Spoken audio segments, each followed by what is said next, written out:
Today's lesson title is When the Silence Speaks. I thought, well, that sounds a little bit contradictory because we think of the silence as empty. And yet I know from my life's experience, each and every time I devote a day or a week to silence, there's a lot that's said in those times of silence.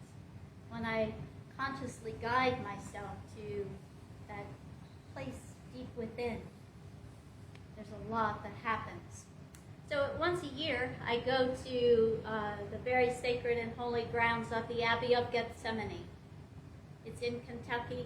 It's in the Knob region of Kentucky with rolling hills. And I've always driven from Texas, which is okay. But this time I drove from South Carolina, which was, oh my gosh, so beautiful, driving through the mountains. And at every turn I would say, oh my goodness, how beautiful. And I thought, oh, I'm really going to crash this car. And I had wished so badly that I had a driver so that I could take in all of the beautiful scenery. It was just exquisite. And then I arrived at the Abbey, and I'm truly transformed when I get there. The space was inhabited by nuns until 1848, when the Cistercian monks arrived. And it was December 21st, 1848, that they began holding prayer 7 times a day.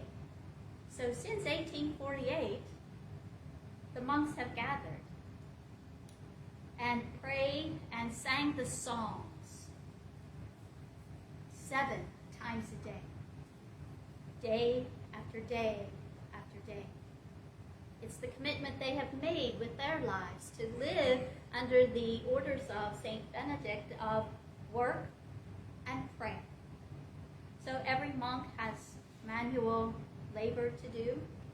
The farm, at one time there were cattle, but they make exquisite fudge, fruit cakes, cheeses, and they do manual labor, except for those 7 times a day when they stop everything, go to the chapel, and to hear 35 male voices rising in the church to the loft is breathtaking. So there's about 35 monks. There's been times when there's been many as more than 100. There are deer, there are hawks flying, showing off, and many animals, but there aren't any squirrels at the monastery. I didn't see a single squirrel at the monastery. They were all chipmunks. Thank you for laughing. That's what happens when you write your own material, huh? Yeah. But it's really a beautiful space. So there's so much that rises and so much that comes. There are 2 things that I want to share today with you. And the first one is about perspective. You know, when I drove into the grounds, my room was on the 3rd floor, so I looked out over the rolling hills, and it just takes my breath away because there's just this vast view of hillside. And when you look into the distance, it looks as though there's exquisite fabric of silks and velvets just laying across the earth. And it's so beautiful and so lush. And because of all of the rain that they had, it was so rich and vibrant green. Like my friend Jane says, it is though God says, do you want to see what I can do with green? And there's every shade of green. And the next morning, I took a walk into those hills. And the Abbey is about 2,000 acres, so there's plenty of trails and lots of thick forest to walk through. And as I started into the woods, I noticed that the scene was very different. There was a lot of dry leaves on the earth. There were decayed limbs from other trees strewn across the floor of the forest. There were trees that had tumbled and were resting on other trees that they landed on their way to the earth. I thought, wow, isn't that interesting? There were some places where the sun would shine through the trees, but not a lot grew except a variety of mushrooms along the path. But every now and then, where there was a steady stream of light, you could see a blossom of something. Wherever there was light, colorful life. And I thought, my goodness, that's so much like our lives. You know, when we step back and we look at it from afar, it might look nice and easy, and it might look like a beautiful painting, yet when we really get down into our lives, sometimes it gets messy. Sometimes it's not so tidy when we dig deep into our subconscious mind. When we really get into what's moving inside of us, it might not be quite as beautiful and elegant and perfect looking as from afar. But the good news is we can stay back and we can just look at the surface of life, or we can go all in. We get to choose. Now, if we go all in, it takes some courage. It takes some stamina of soul and of person to say, I'm going to go all in and I'm going to see what's going on. But the better news is when we take that dive deep within, we get to clear out all of the debris. We get to sweep away the dry, dead leaves. We get to take the limbs that are resting on that have died and are resting on what's alive and move them out of the way so that rich life can rise and be ours. It takes courage to do that. And yet I don't know anyone, myself or anyone in my life, that has regretted taking that step of courage deep within. Find out what's in there. Because when we set aside what is dead, what doesn't serve us, what isn't true, those things that want to be let go of, we can look at our contribution into those relationships that didn't work. What was our contribution in that? Those jobs that didn't pan out so well, what was our contribution in those experiences? Then we get to own ourselves. We get to shift and change our thinking. We get to change what we believe about life, what we believe to be true about ourselves, and we get to see ourselves as the rich, beautiful, exquisite creations of God that we are. We get to do all of that with courage. Now, the second thing I noticed is this. This is Lake Edmund, and there are 8 or 9 lakes around. They're all hand dug so that the fields would be irrigated during drought. This is Lake Edmund. Isn't it beautiful? The reflection. This is also Lake Edmund. This is Lake Edmund upside down. Or is this Lake Edmund upside down? You get to choose. So whatever direction we see this, right side up or upside down, it's the same. It's a different perspective of the same scene. The older I am, I realize the less I know. There are things that I believe. There are things that I think. But there's less that I know. So do I hold on to my perspective so tight that I can't change it? No, sometimes. And yet I know when I'm loose with my perspective, when I listen to other thoughts, other ideas, other ways of being, I can be in the flow of the beauty of life. I hold this idea from 2 Corinthians 4:18. Look not to that which is seen, but look to that which is unseen. For that which is seen is transient. That which is not seen is eternal. Just like the forest, just like our lives, things come and go. But that which is not seen, that spiritual aspect of ourselves, is eternal. There's another really important lesson that I learned from this photo of this lake. And as I sat by the lake, I didn't have my camera. I went back another day to take the picture because it was meaningful to me.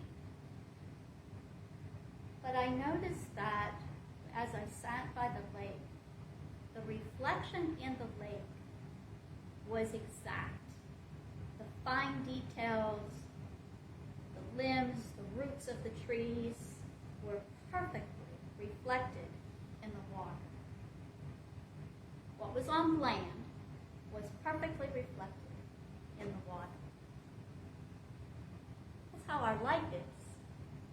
What we see out here in the world is a reflection of what's in here, inside me. So if I'm experiencing anger in my days, in my encounters,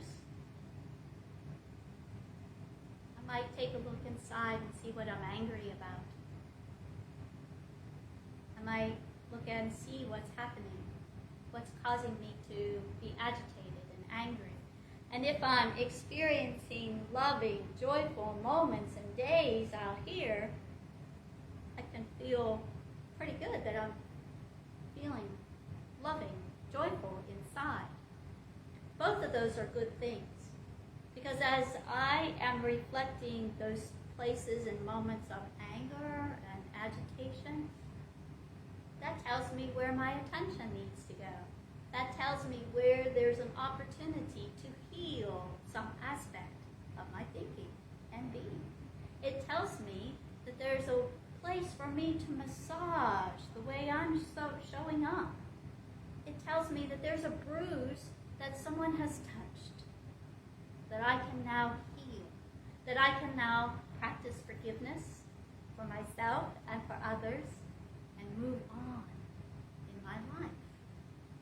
You know, we often say that when I see love in someone, it's love being reflected back to me because that's what's in me. So for me to be in integrity, if I'm seeing anger, then to be honest, I need to say the same. That's because they're reflecting anger back to me of what's inside me. So it's a beautiful opportunity. And, you know, these days at the monastery, it wasn't that I learned any great, new, wonderful idea.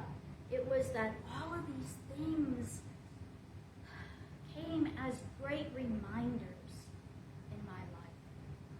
And when I sat, I was reminded of a lot. Because we know all that we need to know, but I'll speak for myself, I get lazy or careless, and I get very forgetful that God is present, that all are created in that image of God, myself and others. So these were beautiful reminders to me. And the second reminder I had was from Scripture, Matthew 7:7 and 8. Ask and it is given, seek and you will find, knock and the door will be open. For whoever asks, it is given. For those who seek, they will find. And to whoever knocks, the door will be opened. So the first thing I would say is I need to be prepared for what's on the other side of that door. When I open that door, when I ask for that door to be opened, be prepared for what's on the other side. When I set intentions, when I live my life, I might be very specific about what I want. But sometimes what I want is from my very human, very sense-oriented world. Sometimes there's something different that serves my highest and best good. So here's what happened. I walked every day. So on this particular day, I took a 4-mile walk. And I left right after the 7:30 chanting, and it was still morning. It was like 8 o'clock, and so the fog from the night before was still heavy. And it was over the lakes that I passed. It was hanging low in between the trees. It was very ethereal. It was really a cool walk. And I could see bursts of sunlight coming through the trees. I could see all the mushrooms that had popped up. I could, for the very first time in the 8 or 9 years that I visited the Abbey, I saw a deer out for its breakfast or its morning snack. I could see something running across the ground. I didn't know what it was. I could see those amazing, huge spider webs hanging from the trees. I could smell the freshness of the air. And high above the hawks, first there were 2, then there were 4, then they were 6. They were really showing off, and I was falling for it. I was in awe. So I finished my walk, and I made my way back to the monastery, and my room was on the 3rd floor. So I started with the ground floor, and I walked up, and I turned the corner and went to the door across from the water fountain, just like I had done every day prior. Put the key in and opened the door, and I gasped. There was a man sitting in the chair in the room. He jumped and said, "What are you doing with my room key?" And I said, "Well, I don't have your room key. Your door was unlocked." And I said that. I looked, and I had stopped a floor early. My room was 304. I had stopped at 204. His door was unlocked. He swiftly closed the door and locked it. I could hear it. And I went up to my room. Oh my. Everything was decent, so it was all okay. But it was startling to have a man on the other side of the door. So the first thing is, be sure it's really your door. When you knock on the door, make sure it's yours. How many times in life I've knocked on somebody else's door? I knocked on the door wanting that job that was never mine to have. That relationship, that experience that was really never mine. Yet I knocked on the door, and darn it, didn't I break that door open. Disappointed by what was on the other side, shocked more than anything. Yes. So when we knock on that door, spend time with that presence. Listen to that still small voice, to know that in fact it is your door to open. And if you know through guidance, your divine guidance, that it's your door, and yet it's kind of stuck, it's not opening, take a look at what's going on. We might be blocking that door. We might be blocking that door with fear, worry, or hesitation. And we can stand at the door with wisdom, with wonder, with curiosity, and anticipation for what's waiting for us on the other side of our door. And we can be willing to trust and have faith that what's on that other side of the door that is ours is our highest good. And that reminds me of Jeremiah 29:11. It says, "For I know the plans I have for you, says the Lord. Plans to prosper you and not to do harm. Plans for good. Plans for hope and a future." And we know that the Lord is our highest consciousness. So in our highest consciousness, we know that there is hope and a future. There's so much that just washes over me in those days and hours of silence. I could spend a week with you. So I journal a lot, and on my final day, I journal after I meditated before I headed back to South Carolina, and I closed that journal entry with these words: "The sacred essence of divine love is written upon all the pages and all the lines of my life story." I know that to be true for myself, and I know that to be true for you. So thank you for hearing my stories from the Abbey.